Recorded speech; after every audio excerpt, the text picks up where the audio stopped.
Okay, we're back. This is Racer 52 with the completed concept of the no-bolt platform cake pan insert. So here we have the drum completed. The bottom side, if you're using a drum shell that you cut in half, would basically look like this. And the bottom of the cake pan has nothing mounted to it. We see a nice clean entry of the jack through the side of the drum and goes through the side of the drum into the cake pan. So from the bottom side there are no wires, there are no bolts, nothing to catch on, so it's a nice clean presentation. If you're putting a drum head on here, then it really doesn't matter. Or if you're using a drum that you're planning on reusing as an acoustic drum, then you wouldn't want to go this particular route. You're going to want to have your wire come out the bottom of the cake pan and go through the air hole on the drum shell. That way you don't damage any of the drum at all. But if you're doing a build where it's going to be a permanent electronic drum, then this offers you a nice clean finish and also a relatively easy application. In the previous video we saw the concept of taking some metal plates and gluing them up. So all that's now inside here. There are some still photos that will be links that you can go see those photographs of the build. And the previous video shows the concept of it. So that is now inside here. The metal plates I used were switch cover plates, but it could be any kind of shape of metal.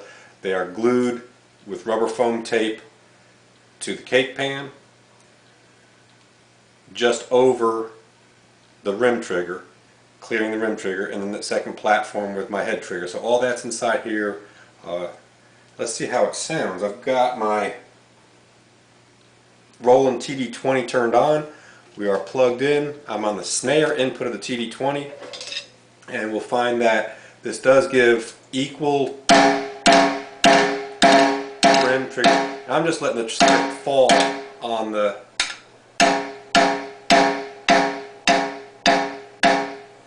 letting it fall.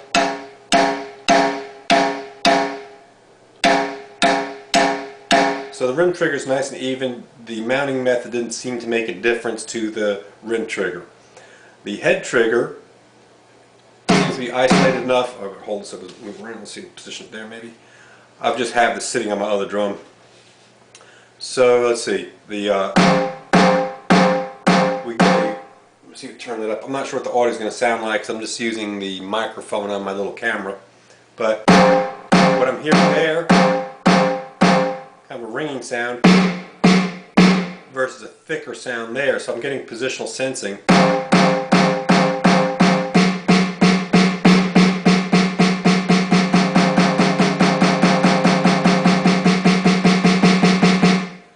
So I'm not sure if that audio is picking it up clearly enough, but there's definitely a kind of a ringing sound here, kind of a hollow, metally sound for this particular drum.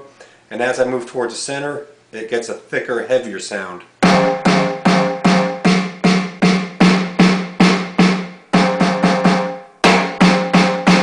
Now, that one time I also struck the rim and got a slap shot.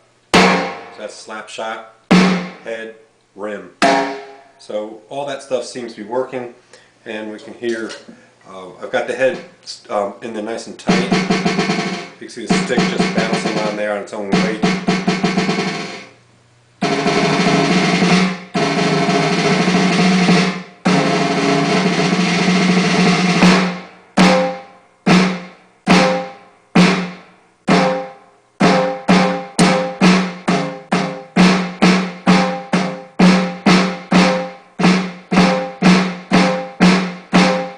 Also, if I strike the stick like that at the end of a roll, so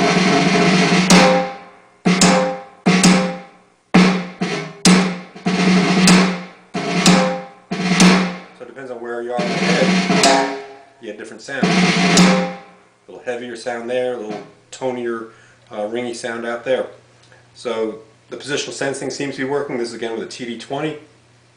I did have to reverse the leads for Roland application using the beatnik diagram. I actually ended up reversing the lead, the red and black, versus what he's shown on his diagram to get consistent rim trigger, or rather positional sensing. But other than that, that's the only change from the diagram is flipping. I've forgotten that's what I had to do on my snare drum as well on my original build, and that's what makes the TD20 pick up the positional sensing so well. So if you have an issue doing this build and you have a Roland, just take a look at your trigger wires and just literally flip them over. Just cross your black and red from your head and cross the black and red for your rim, and then you'll get really good positional sensing if you're having an issue with that. So there it is, it's working.